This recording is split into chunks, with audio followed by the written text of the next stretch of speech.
Chers auditeurs, merci d'être à l'écoute de Rewmi FM. Bonjour et bienvenue à ce grand oral du 25 juillet. C'est toujours un plaisir de vous retrouver. C'en est un autre de recevoir ce matin le directeur général de la Sonacos, président de LDR Yessal, Modou Diagne Fada. Bonjour et merci d'être notre invité ce matin.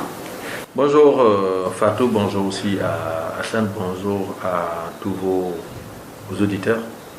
C'est toujours un plaisir de me retrouver devant ces beaux animateurs, ces grands animateurs de ce grand plateau, grand oral. Merci. Voilà, je reviens et j'espère que cette fois-ci, comme les fois passées, on passera de bons moments avec vos auditeurs. Merci pour la disponibilité et surtout pour le respect des gestes barrières, Hassan.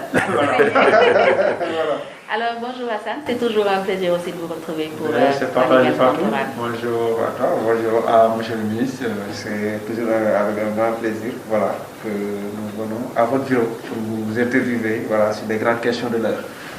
Alors, sans plus tarder, nous allons découvrir notre invité dans la rubrique Portrait avec Elisabeth Diatta. Modou Diagne Fada est né le 3 février 1969 à Darou Mousty. C'est un homme politique sénégalais, ministre à plusieurs reprises pendant les 2 mandats présidentiels d'Abdoulaye Wade de 2000 à 2012. Titulaire d'une maîtrise en sciences naturelles, il a été nommé directeur général de la Société nationale de commercialisation des oléagineux du Sénégal en avril dernier. Le leader du parti LDR Yessal a en 1995 rejoint le cabinet du ministre d'État Abdoulaye Wade, au moment où ce dernier participe au gouvernement d'union nationale. Abdoulaye Wade le nomme en 1997 chef de son cabinet. Il est également investi sur la liste nationale de ce dernier l'année suivante. En 2000, Abdoulaye Wade devient président de la République du Sénégal. Cette période est un véritable tremplin pour la carrière de Modou Diagne Fada, qui est propulsé ministre de la Jeunesse. En 2001, il est nommé porte-parole du Parti démocratique sénégalais et ministre de la Jeunesse, de l'Environnement et de l'Hygiène publique, tout en continuant à diriger la jeunesse libérale. En 2005,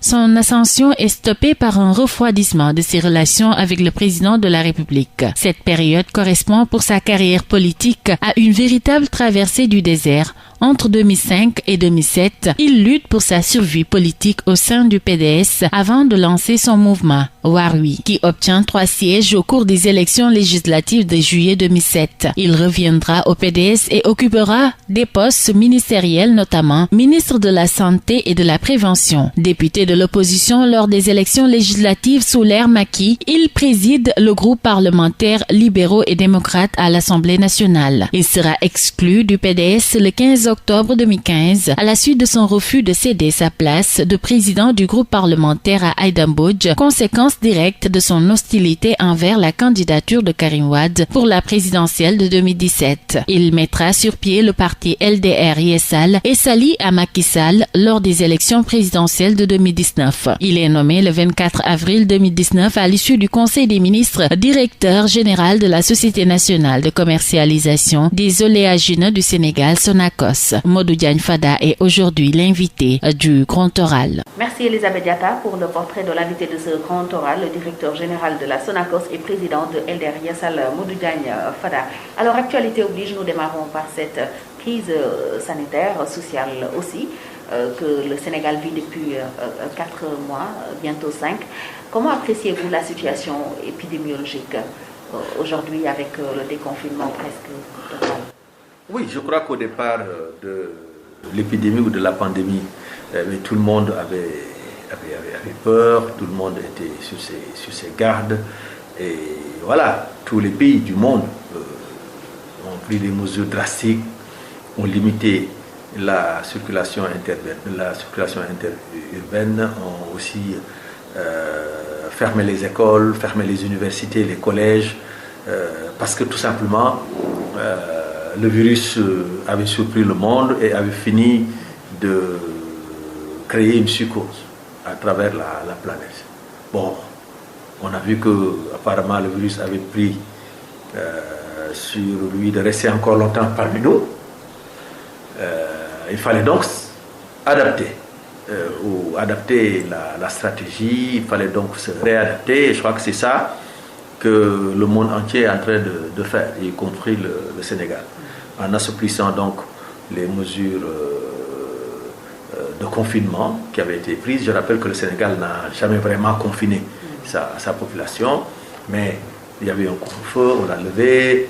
Ensuite, maintenant, les transports en commun peuvent circuler d'une ville à une autre. Bon, maintenant, et aussi le travail a repris avec les horaires habituels. Et bien entendu, les autorités sanitaires ont insisté sur le port du masque, ce qui me semble être aussi important.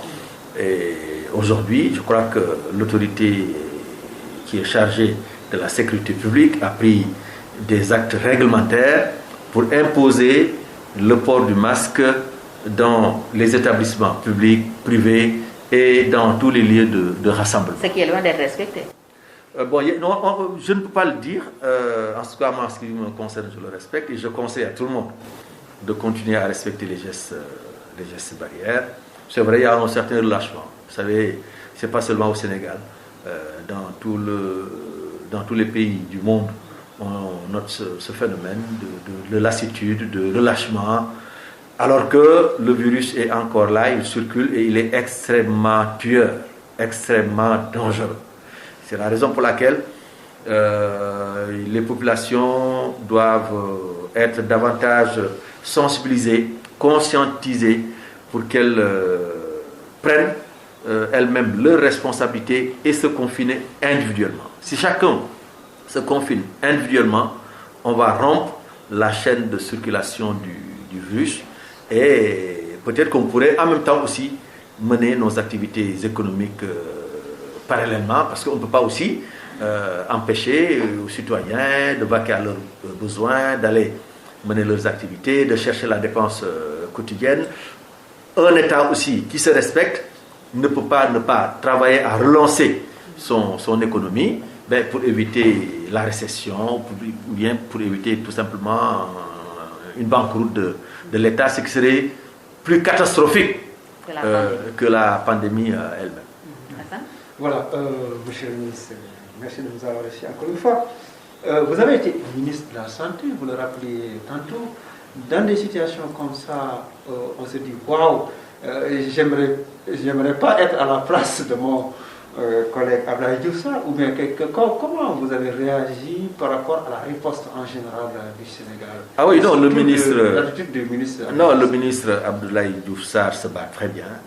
Il se bat très bien, vraiment, il faut avoir l'honnêteté de le dire. Il se bat très bien avec son équipe. Il a reçu même un prix, je pense. Il se bat très bien avec son équipe, il se bat très bien avec le personnel de santé, avec le comité de gestion de la pandémie.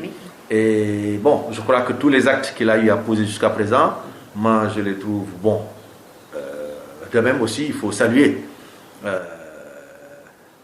le rôle de leadership du président Macky Sall lui-même, qui dès le début de la maladie, dès le début de la pandémie, a anticipé sur un certain nombre de mesures pour véritablement inciter les Sénégalais à adopter les bons gestes, mais aussi pour engager son gouvernement à soutenir les entreprises en difficulté, à travailler à atténuer les impacts négatifs donc de la pandémie.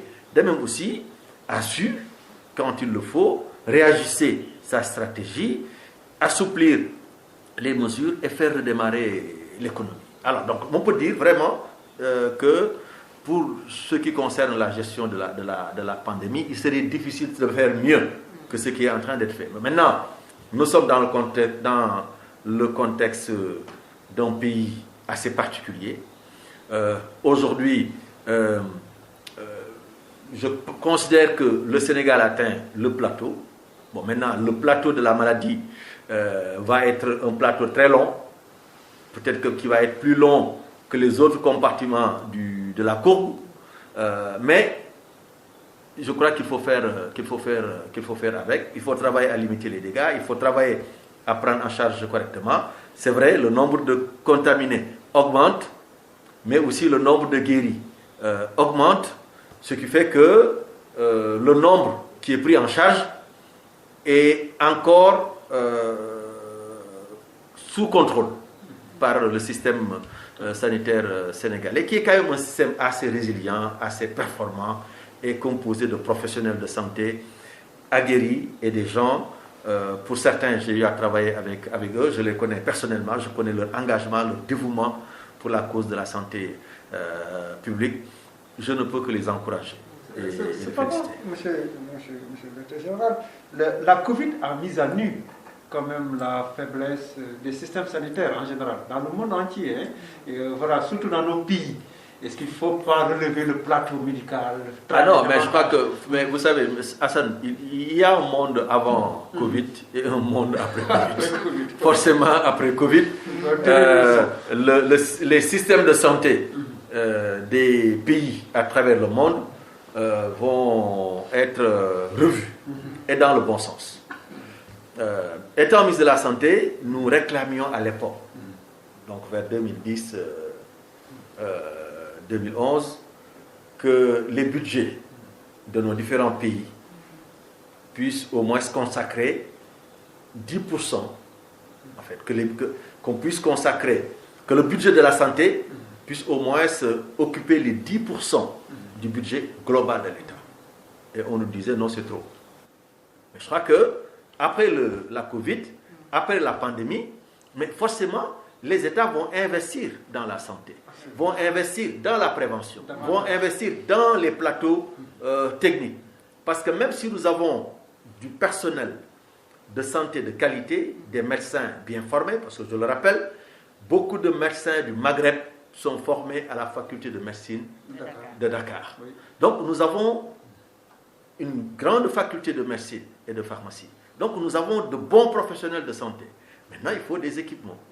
Il faut investir dans la santé, il faut investir dans l'hôpital public, il faut travailler à une meilleure accessibilité des structures financières, du point de vue financier, du point de vue et du point de vue géographique. C'est-à-dire qu'il faut décentraliser, déconcentrer davantage les structures de santé à travers les villages les plus reculés, à travers les communes rurales les plus reculées, et dans les centres urbains, renforcer le dispositif hospitalier pour pouvoir mieux cerner de tels phénomènes. Aujourd'hui, on parle de la Covid-19. Qui sait qu'est-ce qu'on parlera, de quoi il s'agira demain. De toute façon, l'Afrique, de façon générale, a une forte expérience dans la gestion des épidémies. Ça, je crois que c'est connu et reconnu. Nos professionnels de la santé ont du métier dans la gestion des épidémies. Et moi, vous prédisez même des millions de morts. Ah oui, bon, ça ne va pas se produire, Inch'Allah, parce que tout simplement, nous sommes aidés en cela par le métier de nos professionnels de santé, par l'anticipation aussi des gouvernements africains. Bon, c'est vrai que le climat aussi joue un rôle dans la virulence du virus, mais je crois que ici, mais aussi la jeunesse de notre population. Vous connaissez un peu, vous savez très bien que les jeunes sont plus résistants que les personnes âgées. Bon, mais vous pouvez être jeune, vous traînez une pathologie, vous chopez le virus, vous pouvez passer. Donc, c'est une maladie qui doit nous interpeller tous. Ce n'est pas parce que nous sommes jeunes, nous sommes enfants, qu'on ne doit pas adopter les gestes barrières, qu'on ne doit pas s'appliquer. Il faut s'appliquer. Il ne faut pas avoir peur ou quoi qu'on te taxe de parano ou de quoi que ce soit. Il faut que les gens restent vigilants.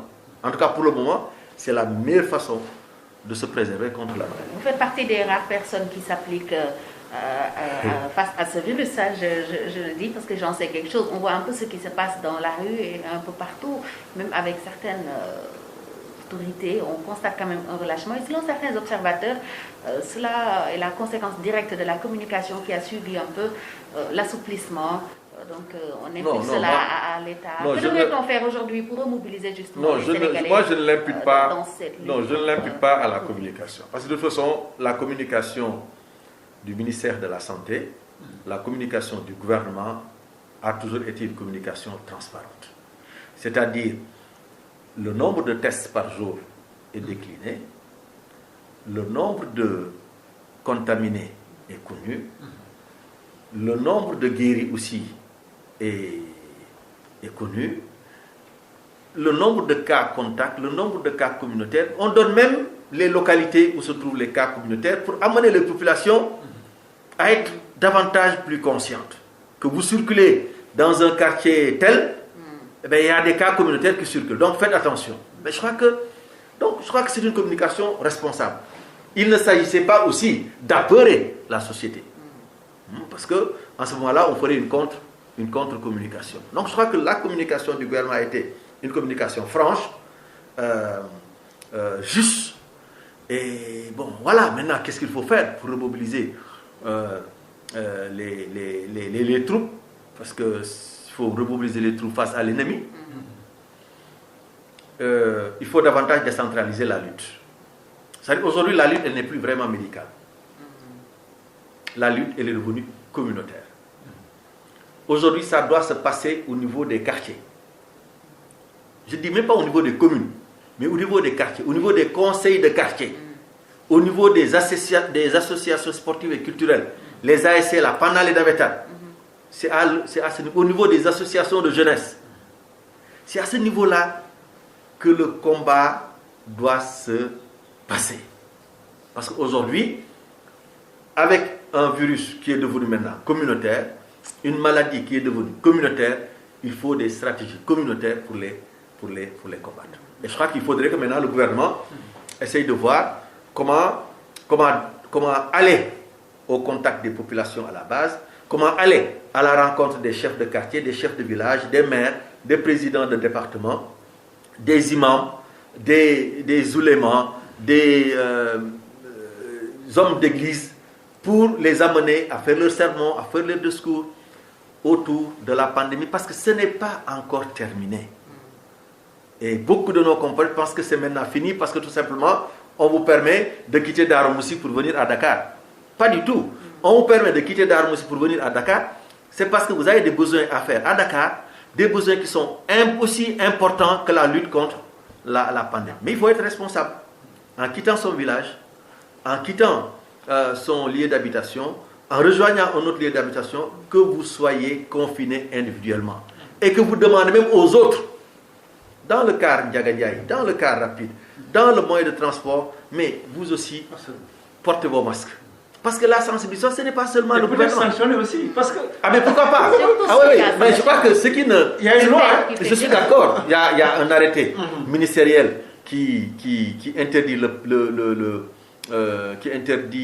qui recommande en tout cas le port de masque, qui recommande le port de masque. Il faudra qu'on soit beaucoup plus rigoureux. Absolument. Bon, je crois que si on prend 1, 2, 3 personnes, 1, 2, 3 personnes plutôt, mais il n'y a pas de raison que les gens ne fassent pas attention. On impute justement ce relâchement aux autorités. Mais non, vous savez, dans d'autres pays, les gens, ils ne vous prennent même pas. Ils vous infligent une amende. Oui, absolument. Ici, on avait commencé à le faire. Mais ici, nous sommes économiquement faibles. Les amendes, ça ne règle pas le problème. Ça marche pas. Donc, c'est comme les impôts. Voilà, mieux vaut dissuader, mieux vaut leur faire comprendre que, oui, vous devez porter vos masques. Insister sur la sensibilisation. Les télévisions font des émissions, c'est très bien, mais je crois qu'il faut maintenant varier les approches pour pouvoir faire face à la pandémie. Alors, Hassan, si vous permettez, selon certains aussi, le problème est parti, je veux dire, le président Macky Sall aurait dû confiner Dakar et Touba, selon certains, depuis le début. Certains parlent aujourd'hui, disent qu'il a raté le coche. Si vous étiez toujours ministre de la Santé, auriez-vous suggéré le confinement de ces deux localités-là? Vous savez, la politique de la nation, elle est définie par le président. Là, si j'étais ministre de la Santé aussi, je vais appliquer la politique qui est définie par le chef de l'État. Ça, c'est clair. Un ministre, voilà, il applique une politique. Du président. Voilà. Alors maintenant, pourquoi je ne suis pas d'accord avec ceux qui avancent une telle théorie? Aujourd'hui, il est établi que l'épicentre de la maladie, c'est Dakar. Absolument. Et depuis le début de la pandémie, c'est Dakar. Ça n'a vraiment pas changé. Malgré le fait que les gens circulent, vont et reviennent. Bon, maintenant, on attendra le retour de la Tabaski pour apprécier aussi. Parce qu'à l'occasion de la Tabaski, il y aura de grands mouvements vers l'intérieur du pays et de grands mouvements vers Dakar. On attendra 15 jours après la Tabaski pour voir un peu l'impact de la Tabaski sur l'évolution de la pandémie. Mais en tout cas, ce qui est constant, c'est que l'épicentre reste Dakar. Donc Dakar n'a pas été contingenté, n'a pas été isolé. Touba aussi de même. Aujourd'hui, on parle de moins en moins de cas à Touba, par exemple. Mais donc, je crois qu'il y a d'autres... Et le virus continue à circuler à Dakar. Thiès aussi commence à... Oui, mais c'est ce que j'appelle moi la côte, quoi. C'est-à-dire que c'est l'extrême ouest du Sénégal qui a quand même un climat assez tempéré, qui a aussi... le virus a démarré ici, à Dakar, etc., par des cas importés. Bon, il y a peut-être d'autres raisons qui expliquent la concentration humaine au niveau de la capitale. Peut-être un climat assez doux au niveau de la capitale, mais aussi peut-être, comme on dit, les gens qui vivent ici dans la capitale, au départ, ils étaient tous engagés dans la lutte contre la pandémie, mais de plus en plus, comme la plupart des cas sont des cas asymptomatiques, c'est pour ça que je dis que même dans la population, il y a des gens qui circulent, peut-être qui ont déjà fini de développer la maladie, ils ne se sont même pas rendus compte de ça. Si vous regardez ceux qui sont testés positifs, beaucoup sont asymptomatiques. C'est tout ça qui fait que les gens pensent que non, de toute façon, peut-être que moi, je ne peux pas... Alors que, au-delà du fait d'être... Au-delà du fait d'être malade, aujourd'hui, le virus est quand même assez nouveau. Même si on vous teste, vous êtes négatif, qui vous dit que d'ici quelques années, vous n'allez pas encore développer autre chose? Donc, mieux vaut faire tout pour ne pas le choper. Je crois que c'est mieux. En tout cas, moi, c'est le conseil que je donne. Une dernière question pour la Covid-19. Que pense le ministre de la Santé que vous étiez de la prise en charge à domicile, une nouveauté aussi? Moi, je crois qu'au départ, c'était difficile de l'envisager parce que les gens avaient peur. Les gens ne savaient pas. Maintenant, quand même, il y a une certaine... d'abord... On est un peu mieux. Voilà, en fait, même s'il n'a pas encore... C'est-à-dire, on est plus habitué maintenant on a appris à vivre avec. Voilà, on apprend de plus en plus à vivre avec. Donc, la prise en charge à domicile, mais tout à fait, ça peut être une excellente chose si le malade lui-même est consciencieux, si aussi ses proches, son entourage est aussi consciencieux. Donc, je crois que, surtout dans certains cas où le malade ne développe pas de symptômes, on peut tout à fait envisager de le laisser à domicile, maintenant de le surveiller à distance. En cas de complications, de l'évacuer dans les structures sanitaires. Ça donnerait beaucoup plus de place dans les structures sanitaires pour les cas plus ou moins compliqués, pour les cas qui ont des pathologies et qu'il faudra suivre de plus près. Oui, très bien, on ne va pas carrément sortir de la Covid, mais on va le faire tout doucement. C'est-à-dire qu'en fait, aujourd'hui, on parle vraiment de toutes les sociétés au niveau privé, public, sont impactées un peu par les conséquences un peu de la Covid. Est-ce que aujourd'hui la Sonacos est aussi? Tout à fait. Tout à fait. Écoute, la pandémie a impacté négativement toute l'économie mondiale. Aujourd'hui, on s'attend à toutes les prévisions de croissance seront revues à la baisse. Donc, la Sonacos, qui est une entreprise au cœur de la filière arachidière, est aussi impactée. Nous échangeons beaucoup avec l'extérieur. D'abord, nous vendons nos produits, que ce soit l'huile brute, les tourteaux ou même les graines d'arachide, nous les vendons à l'extérieur. Nous achetons aussi de l'extérieur nos pièces de rechange. Nous importons de l'huile végétale. Donc, nous commerçons avec l'extérieur. Donc, quand il y a fermeture de frontières, bien entendu, ça impacte sur nos activités. On connaît un peu la proportion. C'est-à-dire, à peu près, hein?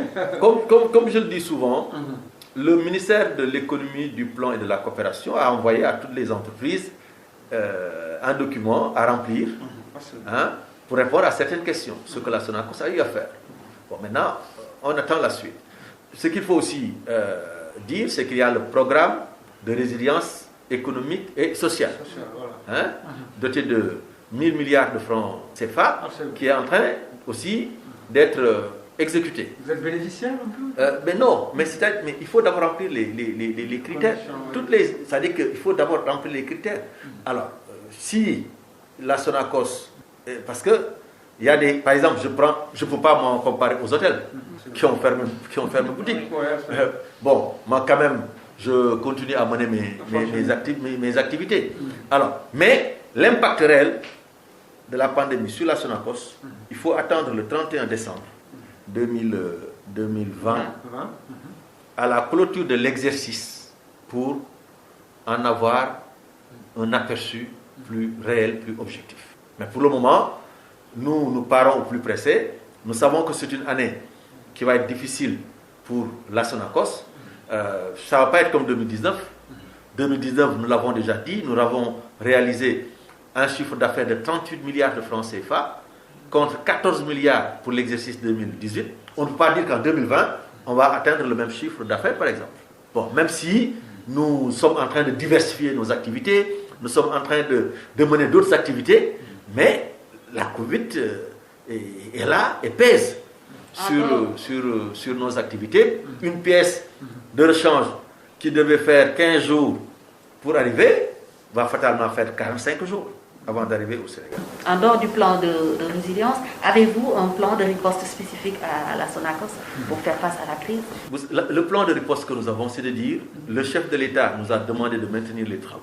Tous les permanents de la Sonacos sont maintenus. C'est-à-dire, on n'est pas dans des stratégies de mettre les travailleurs en chômage technique ou dans des stratégies de licencier des travailleurs. Les permanents à la Sonacos resteront.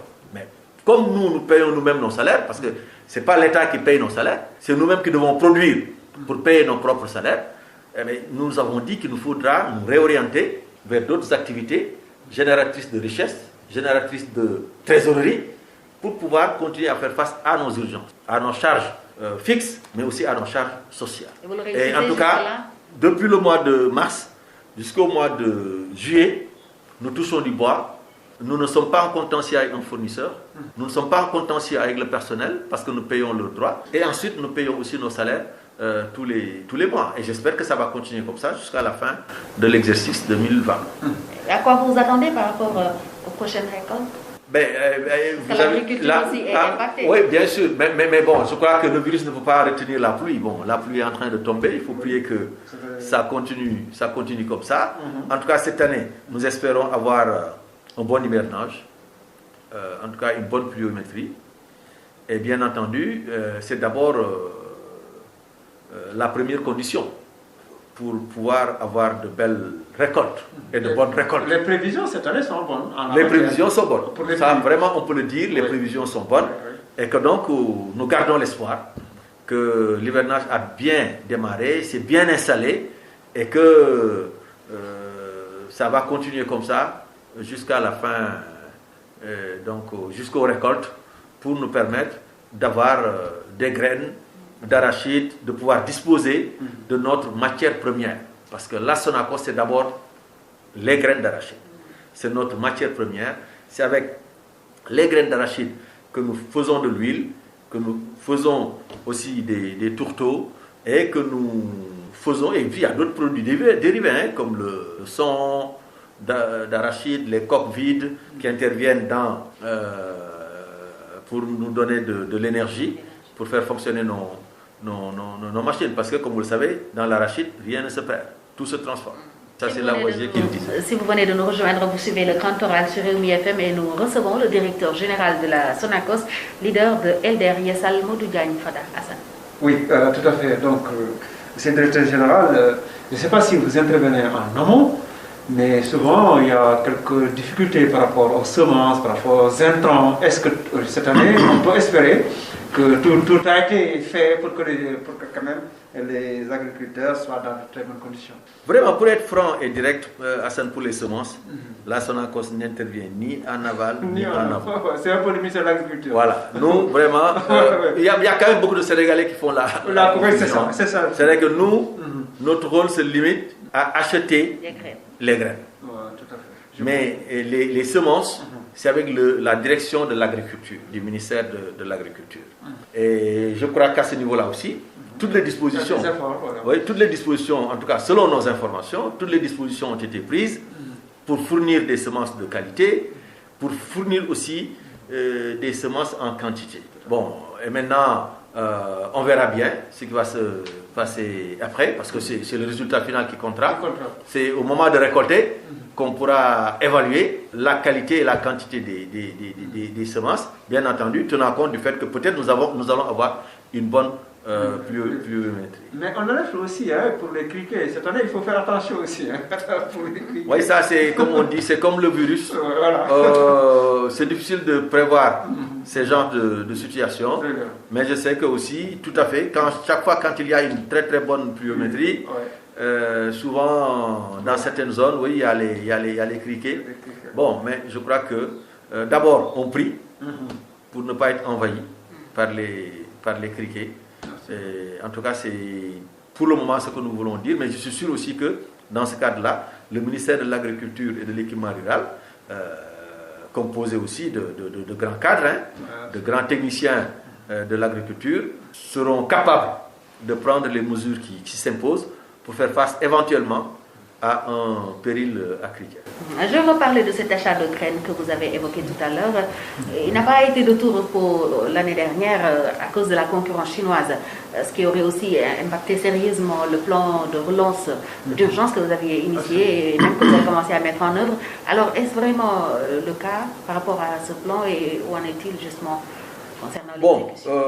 Comme nous avons l'habitude de dire, ici nous ne stigmatisons pas. Le Sénégal entretient de bonnes relations commerciales, diplomatiques avec la République populaire de Chine. Et ce pays est un pays partenaire du Sénégal. Ces ressortissants ont le droit de venir commercer avec nous, de venir faire des affaires ici au Sénégal, tout comme des Sénégalais ont la possibilité d'aller en Chine et de faire du business et de faire des affaires. Mais bien entendu, tout cela doit être organisé. Tout cela doit être organisé pour que chaque acteur de la filière puisse y trouver son compte. Est-ce que ça l'est concernant les graines? Alors, il faut dire concernant la commercialisation de l'arachide de façon générale. Il faut, parce que le phénomène que vous décrivez là est un phénomène quand même assez nouveau. Bon, ça s'est passé l'année dernière. À la demande du Sénégal. Ça s'est passé l'année dernière parce que tout simplement, le gouvernement ne voulait pas que les graines restent entre les mains des paysans. Voilà. Parce que quand même, la politique que nous venons aussi, les principaux bénéficiaires doivent être les paysans. Parce que ce sont les paysans qui font quand même 2 à 3 millions de personnes, qui sont plus nombreux que les autres acteurs. Donc, toute politique de la filière doit aller dans le sens de la protection et de la préservation des intérêts des paysans d'abord. Je crois que ça, vraiment, moi je suis d'accord sur ça. Et c'est un peu ça aussi la vision du président de la République, la préservation des intérêts des paysans. Bon, maintenant, nous pensons qu'on peut préserver les intérêts des paysans et en même temps préserver les intérêts des huiliers, les intérêts des opérateurs et les intérêts des exportateurs. C'est pour cela que la réunion envisagée par monsieur le ministre de l'Agriculture et de l'Équipement rural d'évaluation de la campagne arachidière, de la défunte campagne arachidière, nous semble être une bonne occasion pour mettre sur la table tous les éléments d'appréciation pour nous permettre de renforcer les points forts. Et parmi les points forts, il y a le fait que le paysan a pu vendre son kilogramme d'arachide à 250, 275, 300 francs et avec lequel il a pu acheter au moins 1 kilogramme d'arachide. Ça, c'est un point fort, il faudra travailler à le consolider. Maintenant, il y a des points faibles, c'est le fait que les huiliers n'ont pas pu s'approvisionner dans le marché. Comment faire aussi pour que l'industrie nationale, l'industrie locale puisse être préservée? Parce que si une entreprise comme la Sonacos continue à ne pas disposer de matières premières, à la longue, elle va fermer boutique. Parce que de toute façon, elle ne peut pas faire autre chose. Et je crois que ce ne sera pas dans l'intérêt de notre économie, ce ne sera pas dans l'intérêt aussi de la lutte contre le chômage que nous menons depuis très longtemps. Donc, c'est une filière importante dans l'économie nationale. Il faudra l'encadrer, il faudra l'organiser pour que ces principaux acteurs que je viens de citer plus haut puissent chacun y trouver son compte pour que chaque entité puisse tirer son épingle du jeu. Et c'est possible. C'est possible parce que des pays l'ont réussi. Et bien, ce qui a été réussi ailleurs peut parfaitement être réussi au Sénégal. Donc nous pensons que après cette réunion d'évaluation, on pourrait peut-être mieux nous projeter sur la prochaine campagne arachidière qui va commencer, Inch'Allah, au mois de décembre 2020. Reconnaissez-vous quand même que ça n'a pas été bien organisé l'année dernière, parce qu'on se rappelle à Sonacos, vous étiez descendu sur le terrain et vous étiez obligé aussi de payer plus que prévu pour avoir des crédits. Non, mais ça veut dire que si... je ne peux pas le dire, parce que je ne peux pas dire que ça n'a pas été bien organisé l'année dernière. Ça a été organisé d'une façon où le paysan y a trouvé son compte. Mieux que la Sonacos. Bon, mais la Sonacos est une entité qui appartient à l'État. Donc, entre les deux intérêts, l'intérêt de la Sonacos, l'intérêt des paysans, bien entendu, les paysans étant plus nombreux. Mais l'intérêt aussi que l'État a de soutenir la Sonacos, c'est que la Sonacos est une structure qui est là, qui doit être pérenne, qui doit continuer à recruter du personnel, qui doit continuer à absorber le chômage, qui doit continuer à créer de la richesse, de la valeur ajoutée et à soutenir le taux de croissance du Sénégal. Et c'est une entité nationale, parce que nous avons une unité à Louga, une unité à Kaolack, une unité à Ziguinchor, une unité à Dakar et une unité à Kaolack, je crois. Voilà. Donc, nous avons des entités. Donc, la Sonacos a presque maillé le territoire national. Donc, c'est une structure aussi importante qui appartient à l'État. Maintenant, il faudra faire de telle sorte que elle aussi et les autres huiliers puissent trouver leur compte par rapport à la prochaine campagne, et c'est tout à fait possible. Si vous permettez, Hassan, en attendant que cette étude ou concertation se fasse pour organiser mieux la filière, que doit-on faire, selon vous, en tant que directeur général de la Sonacos, pour sauvegarder des entreprises comme la Sonacos et les autres huiliers face à cette concurrence chinoise quand même assez sérieuse? Non, moi je crois que ce qu'il faut faire, c'est que la Sonacos en tout cas la direction générale, la nouvelle direction générale de la Sonacos a trouvé un système qu'on appelle le système Caro-Usine. Le système Caro-Usine, c'est-à-dire la Sonacos, ce n'est pas elle qui va au contact du producteur ou du cultivateur pour acheter des graines, mais il y a des intermédiaires. Il y a des opérateurs intermédiaires qui achètent les graines auprès du paysan et qui revendent à la Sonacos, donc à l'usine. Ça veut dire quoi? Ça veut dire que nous devons croiser les bras et attendre que les opérateurs se déploient dans le marché et achètent des arachides pour nous. Maintenant, si les opérateurs intermédiaires trouvent qu'il y a des gens qui payent mieux qu'eux sur le terrain, bien entendu, ils n'auront pas de graines. Et s'ils n'ont pas de graines, nous n'aurons pas nous aussi de graines. Donc ce système-là, il faut l'évaluer. Est-ce que la Sonacos ne devrait pas, elle aussi, se déployer directement à travers ses agents, à travers ses propres mécanismes, pour aller sur le terrain et compétir, participer à la compétition? Assez risqué, hein? Pardon? J'ai dit l'autre option est assez risquée. C'est ça que j'ai dit. Donc c'est le système Caro-Usine qu'il faudra évaluer aujourd'hui, parce que ce n'est peut-être pas plus adapté, en tout cas, à un contexte de concurrence. Parce que dans un contexte de concurrence, on ne peut pas dire à un acteur, croise les bras, l'autre va venir. Par exemple, ça, il faut en discuter. Et peut-être il y a aussi d'autres propositions que nous mettrons sur la table, notamment l'organisation des exportations, quand est-ce qu'il faut exporter, quand est-ce qu'il ne faudrait pas exporter, est-ce qu'on doit exporter au début, bien est-ce qu'on doit d'abord permettre à ce que les huiliers aient au moins 30, 40, 50% de leurs besoins avant d'ouvrir les exportations, ou alors est-ce qu'on doit chercher des plateformes d'exportation organisées avec des exportateurs agréés, connus, pour faire l'exportation. Donc, il y a beaucoup de choses sur lesquelles nous pouvons discuter et qui ne remettront pas en cause le fait que le paysan puisse vendre son kilogramme d'arachide à 250, à 275 ou à 300 francs. Alors, répondez à ma première question. Est-ce que cette concurrence chinoise a impacté sur le plan de relance d'urgence que vous avez lancé? Non, le plan de... Non. Et où en est le plan? Non, le plan, ça n'a rien à voir. Le plan d'urgence, c'est un plan de 16 milliards que nous avons élaboré pour remettre l'outil de production qui est vétuste, pour le moderniser, pour augmenter nos conditions, pour augmenter notre production, pour augmenter nos taux de rendement, mais aussi pour mettre en tout cas dans de meilleures conditions de travail nos employés. Donc, ce plan-là, il est de 16 milliards. Financé par l'État? Non, il est introduit. Non, il n'est pas encore financé. Il est introduit dans le circuit de l'État. Et l'État est en train de chercher à trouver des partenaires qui vont peut-être nous aider à financer ce plan-là. Donc, ce plan-là n'a rien à voir avec la présence d'étrangers dans la filière. Voilà, moi je voulais parler de la politique commerciale un peu en matière d'huile, parce que on en voit de toutes sortes. Vous faites de l'huile d'arachide, mais on en voit de toutes sortes. Ensuite, on voit qu'il y a une augmentation au niveau du prix. Est-ce qu'il ne faut pas rationaliser à ce niveau-là, c'est-à-dire permettre à la Sonacos, une structure comme la Sonacos, d'avoir un certain monopole, en tout cas rationaliser un peu les importations d'huile et peut-être stabiliser le prix au profit du consommateur? Oui, là aussi c'est une autre question sensible et difficile et importante.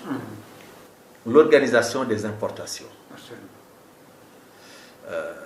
Parce que la principale huilerie du Sénégal, c'est la Sonacos. Et c'est la seule entité nationale qui appartient à tous les Sénégalais et qui fait de l'huile. Et donc cette entité-là, elle doit être protégée. Elle doit être protégée d'une concurrence déloyale. Tant que la concurrence est loyale, pas de souci. Mais d'une concurrence déloyale. Mais ensuite, nous devons nous mettre là aussi autour d'une table pour réorganiser les importations. Parce qu'on ne connaît même pas la composition des huiles. Alors, parce que nous pouvons garantir la qualité de l'huile que nous mettons sur le marché. Je ne suis pas sûr que c'est le cas pour tout le monde. Alors, donc, il faudrait que, là aussi, qu'on s'organise davantage. Nous n'avons jamais dit qu'on avait les capacités de satisfaire la demande locale. La demande locale, elle se situe à 15 000 tonnes par mois.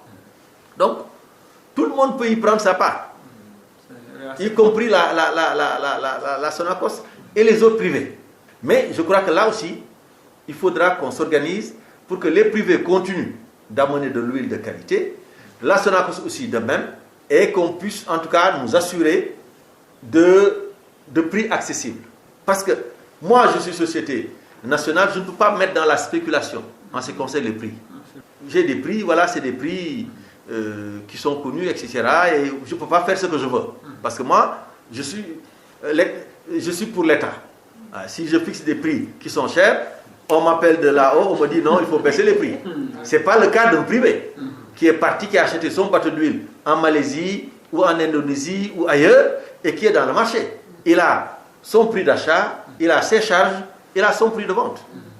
Donc je crois qu'il y a beaucoup de choses sur lesquelles nous devons aussi débattre et échanger. Et je crois que le secteur de l'huile, en tout cas jusqu'à présent, il faut se féliciter du fait qu'il n'y a pas de pénurie, malgré la commande importante de l'État, parce que l'État a commandé beaucoup d'huile pour les ménages démunis. Donc il n'y a pas de pénurie, il n'y aura pas de pénurie aussi, soit en séquence pour la Tabaski. Mais je crois que un État, c'est un État. La Sonacos est une société qui appartient à l'État. Et aujourd'hui, nous avons une mission de service public, ce qui n'est pas le cas pour toutes les entités qui s'activent dans le monde de l'huile. Voilà, je n'en dirai pas davantage.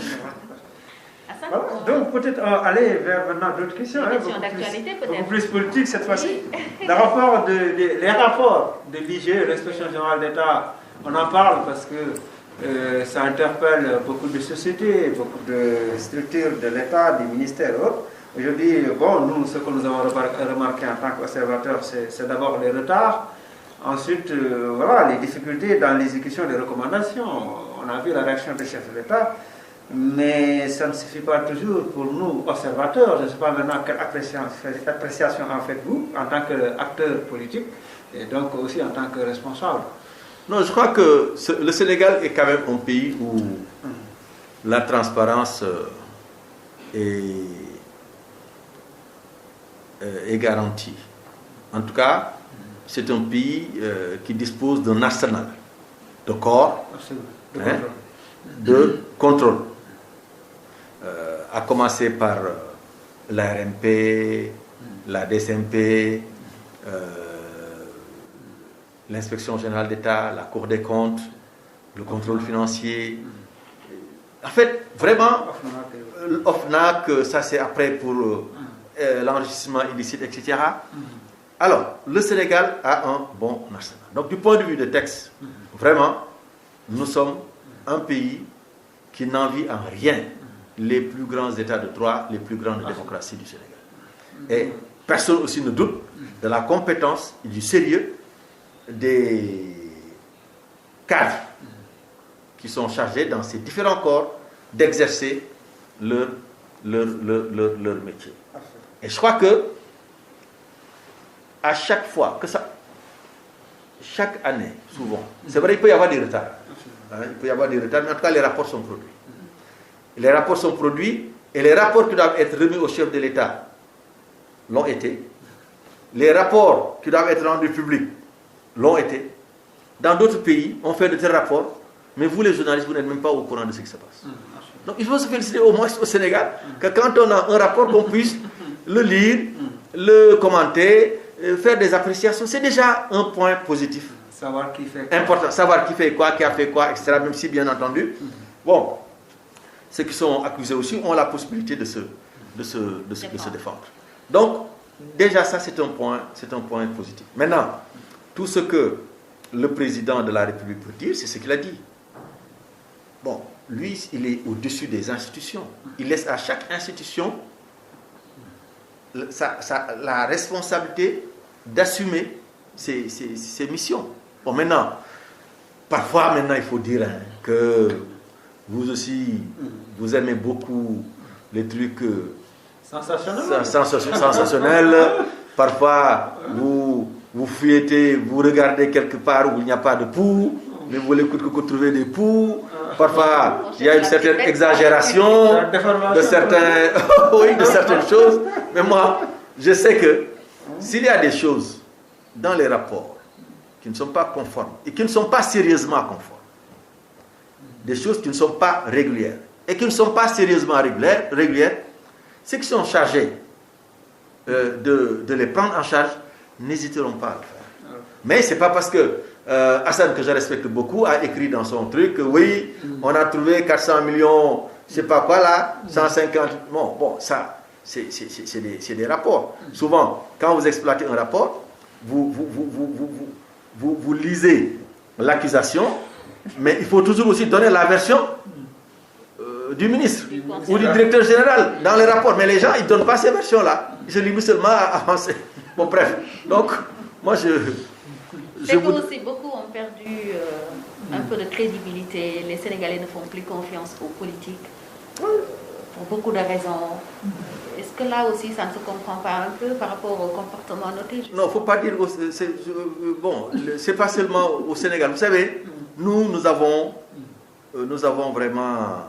Nous avons les mauvais rôles. Parce qu'en réalité, un véritable homme politique, il est au service de son pays. Il est au service de sa nation. Faire de la politique, c'est un sacerdoce. Il n'est pas donné à n'importe qui de pouvoir être au-devant des gens, de pouvoir diriger des gens, de pouvoir se mettre à l'écoute des gens, de pouvoir essayer socialement de régler les problèmes du quartier, de la commune, du pays. Ce n'est pas donné à n'importe qui. Bon, maintenant, parmi nous, il y a des brebis galeuses. Et je crois qu'il faudra le dire comme ça. Mais tout le monde n'est pas mauvais dans le monde politique. C'est comme dans le monde des journalistes. Il y a d'excellents journalistes, mais il y a aussi des brebis galeuses. Et dans tous les corps, vous retrouvez cette séparation-là. Donc, en réalité, ce n'est pas une affaire d'homme politique, il ne faut pas avoir confiance. Non, nous sommes tous des Sénégalais. C'est que pour le Sénégalais, aujourd'hui, faire de la politique, c'est synonyme de se remplir les poches. Mais c'est parce qu'ils ne comprennent pas ce que c'est que la politique. Parce que moi, aujourd'hui, j'ai fait de la politique.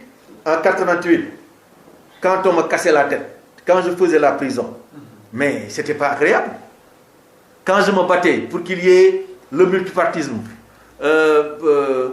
qu'il y ait plusieurs syndicats, plusieurs journaux, plusieurs télévisions, mais ce n'était pas agréable en ce moment-là. Et bon, des gens comme Hassan ont assisté à ces événements-là. On s'en souvient. C'est-à-dire, donc en ce moment-là, peut-être que maintenant les jeunes d'aujourd'hui, ben écoute, ils savent pas. Ils voient un Fada, bon voilà, il est sorti d'où là. Mais Fada, il s'est battu pour la démocratie, il s'est battu pour la liberté, il s'est battu pour un code électoral consensuel, il s'est battu pour des élections transparentes, il a fait la prison pour ça, il a fait les cachots pour ça. On ne peut pas dire que faire ce métier-là pour les populations n'est pas noble. Donc, il y a politiciens et politiciens. Malheureusement, ben, on prend tout le monde, on met dans le même sac. Alors, c'est préparé à toutes ces éventualités-là d'enrichissement illicite que le chef de l'État a exigé la déclaration de patrimoine. Les ministres ont 45 jours. Voilà, c'est une bonne question. Jusqu'en fait. J'allais en venir. Certains sont réticents à déclarer. Ah non, mais je crois que ça, c'est un exercice de transparence absolument nécessaire. Absolument nécessaire. Chaque Sénégalais qui gère des fonds doit faire sa déclaration de patrimoine à l'entrée et refaire sa déclaration de patrimoine à la sortie. Ça, je crois que c'est une exigence de transparence. Et bon, je crois qu'il ne devrait pas y avoir de ministre ou de DG qui rechigne à le faire. Ça, je crois que c'est absolument... Vous êtes concerné? Mais tout à fait. Vous l'avez fait? Mais déjà fait. Ouais. Je peux même vous montrer mon récépissé de dépôt, hein, ça, il n'y a pas de problème. Oui, mais il y a des sanctions prévues. Hein, et pourquoi on ne l'applique pas? Le président, il a donné un ultimatum cette fois-ci. Peut-être qu'il va faire preuve. Non, mais je crois que tout le monde, vous savez, attends, quand même, moi j'ai été ministre. Vous savez, on ne peut pas siéger au Conseil des ministres, entendre le chef de l'État vous dire avant telle date, il faut faire une déclaration de patrimoine. Ça, c'est pas possible. Mais ça veut dire que donc vous voulez vraiment quitter l'attelage. Ça n'a pas. Il ne reste peut-être pas beaucoup de temps. Son parti. Voilà. La question, c'est le parti. Comment vous portez-vous? Mais très bien. Bon, ralenti un peu par la Covid, mais c'est un parti dynamique qui se réunissait régulièrement à travers ses instances, le comité directeur, à travers son mouvement national des femmes, la fédération des femmes, à travers son mouvement national des jeunes, la fédération des jeunesses réformatrices, à travers ses étudiants, la fédération des élèves et étudiants réformateurs. En fait, c'est les enseignants, les sages, c'est un parti très bien structuré et chaque structure fonctionne, mais à travers aussi ces démembrements fédéraux, départementaux. Nous avons un grand parti, un jeune parti certes, mais un grand parti qui compte sur l'échiquier politique national, je vous le rappelle. Sur les 47 listes qui avaient participé aux dernières élections législatives, notre coalition qui était partie seule s'était classée 7e sur 47. Ce n'était pas un rang négligeable, compte tenu du fait que nous n'avions même pas encore un an d'existence à l'époque. Donc aujourd'hui, nous sommes parmi les principales formations politiques de la mouvance présidentielle. Je crois qu'il y a peut-être quelques formations politiques qui sont devant nous, mais à part quelques seulement, je crois que nous sommes en pole position au niveau de la mouvance présidentielle. J'ai envie de vous poser une question, peut-être l'une des dernières, et peut-être la dernière. C'est quelles sont les ambitions politiques de Modou Diagne Fada? Président de la République, maire, voilà. Mais déjà, je suis déjà président de département. C'est déjà bien. Je suis président de département, donc j'ai toujours été un élu local, en tout cas depuis très longtemps. J'ai été un élu national, plusieurs fois député. Je suis un homme politique engagé, qui reste engagé pour son pays, qui pense que beaucoup de jeunes dans les différents partis, ont fait de la politique en s'inspirant un peu de ce que nous avons été quand nous étions beaucoup plus jeunes.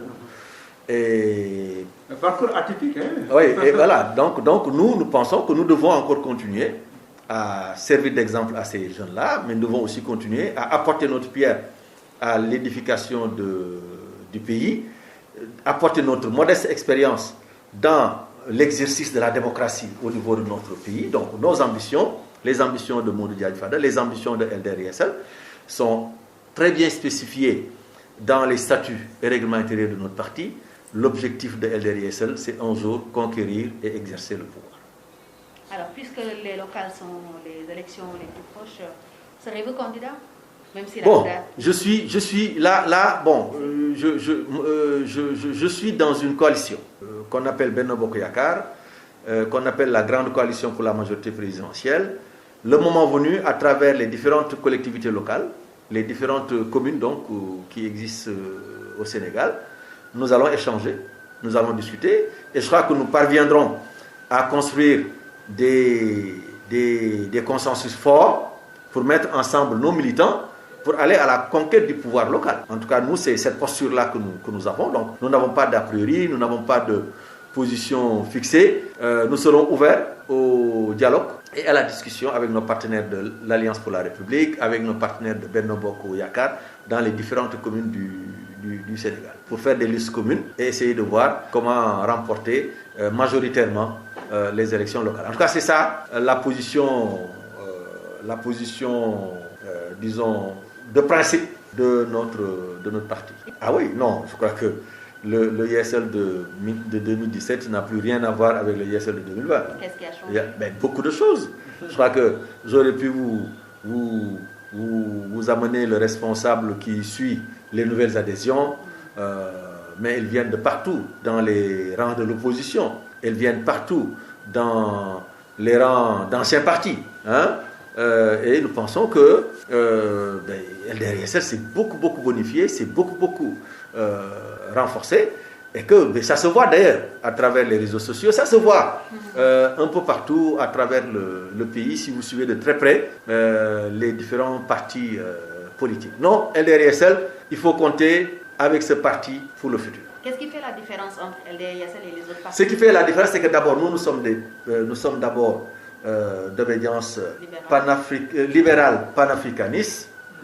Ensuite, nous avons adopté la parité dans nos instances de direction. Le bureau politique de LDR-YSL est paritaire, c'est-à-dire ceux qui viennent représenter les départements. Chaque département est représenté par 6 membres. C'est 3 femmes, 3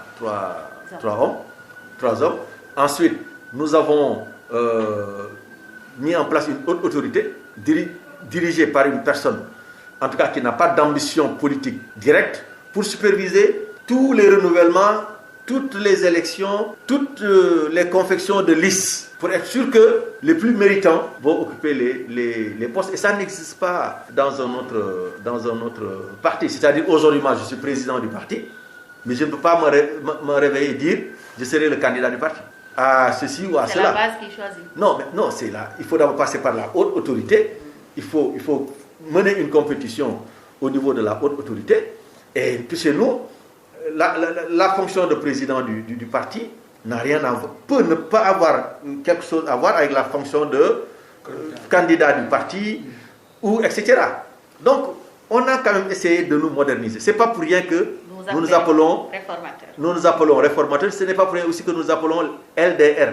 Ça, souvent, les gens ici, au Sénégal, Parti démocratique sénégalais, parti tel. Nous, les démocrates réformateurs. Il faut aller en France pour voir les républicains ou ailleurs, pour savoir que nous avons cherché à anticiper dans la modernité, dans ce qui se fait en tout cas de plus élevé, de plus élégant en politique, en Europe et à travers le monde. C'est le mot de la fin. Merci d'avoir été l'invité de ce grand oral. Je vous remercie aussi.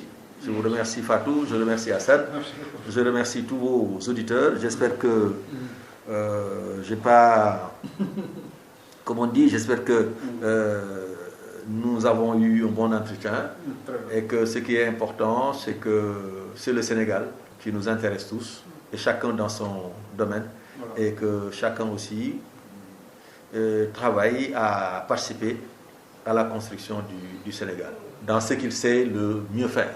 Nous recevions avec un grand plaisir le directeur général de la Sonacos, président de Elder Yessal, Modou Diagne Fada. Merci d'avoir été l'invité de ce grand oral. Merci à Elisabeth Diatta pour le portrait de l'invité. Hassan, merci d'avoir co-animé aussi. Merci à tous, le plaisir est partagé. Merci, monsieur le ministre, d'avoir accepté notre invitation. Merci à Diao pour la partie technique. Fatou Tchambom et Hassan Sambete au micro. Nous vous retrouvons samedi prochain, Inch'Allah, avec un autre invité pour un autre grand oral. C'est promis, ce sera avec le même plaisir qu'aujourd'hui. Réécoutez cette émission vendredi à 20h sur Réumi FM. Elle sera aussi reprise par le quotidien Réumi dans sa parution de lundi. Passez un excellent week-end.